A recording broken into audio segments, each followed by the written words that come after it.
Bonsoir madame, bonsoir mademoiselle, bonsoir monsieur. Cette soirée, nous la partageons avec l'Orchestre Philharmonique de Berlin, dirigé par Herbert von Karajan. Ça voulait dire quoi?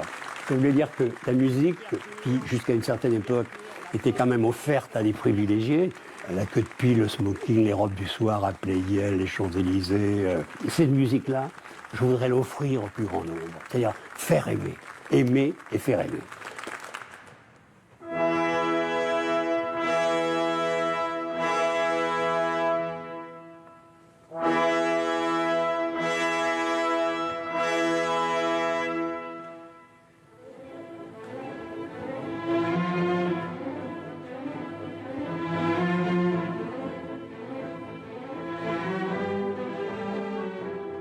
Alors vous savez, je ne sais pas si vous vous en souvenez, mais pour la petite histoire, le même soir, il y avait un grand match de foot de la Coupe du Monde, Brésil-Italie, et le lendemain, figurez-vous, eh bien l'audience des deux programmes était à égalité, ce qui était quand même une immense performance, Francis Huster.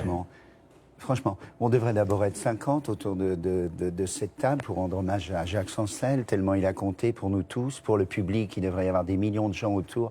Vous ne pensez pas qu'il y a des gens qui, ce soir, là, s'ils nous écoutent, devraient avoir honte? Vous ne pensez pas que ce que Jacques Chancel a offert pendant des années, l'émission était sublimement préparée, sublimement filmée, les plus grands artistes du monde. Vous ne pensez pas que c'est en ce moment qu'on devrait aussi avoir l'équivalent de cette émission?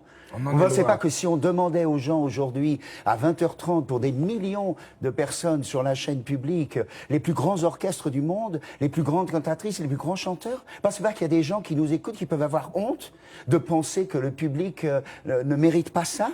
De penser que les gens doivent avoir forcément, continuellement, de la variété, des émissions de divertissement. Très bien. Mais vous ne pensez pas qu'il n'y a pas au moins une fois par mois la place pour une émission pareille? Mais quelle honte. L'équivalent. Vous trouvez qu'on a perdu en termes de qualité par rapport à ce que produisait Jacques Chancel? Écoutez, ça fait des années que ceux qui aujourd'hui, non, pas comme nous qui sommes des dinosaures, mais que ceux qui ont 20 ans, 30 ans, qui sont des grands virtuoses dans le monde entier, ne pensez pas qu'ils devraient pouvoir comme ça s'offrir aux millions de gens? Écoutez, franchement, alors rendre hommage à Jacques, c'est merveilleux, parce qu'il faut dire que cet hommage doit être pesé entre ce qu'il a laissé et ce qu'il était. Parce qu'on parle de tous les artistes les plus sublimes qui sont venus, mais les successeurs de Jacques Chancel, le nombre de professionnels qui, comme vous, sont là, assis comme lui, et qui lui doivent tellement.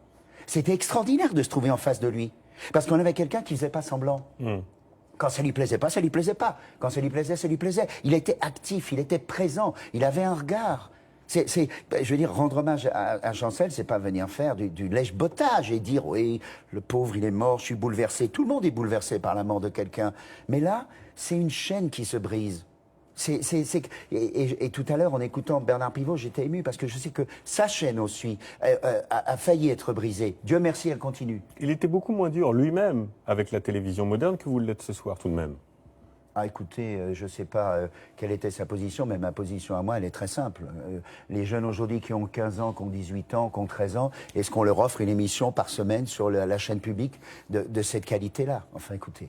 Bon, voilà qui est dit. Je co-signe tout ce que Francis Guy Bedos co-signe. Nous avons tous grandi, plein de musiciens ont grandi grâce à Jacques Chancel. On a existé grâce à lui. C'est pas une râlerie, hein, c'est une prière. On vous entend, je vous en Francis Huster, supplie, bien sûr. Recommencer un grand échiquier et trouver un successeur de Jacques Chancel. Eh ben, on va essayer, le message est passé.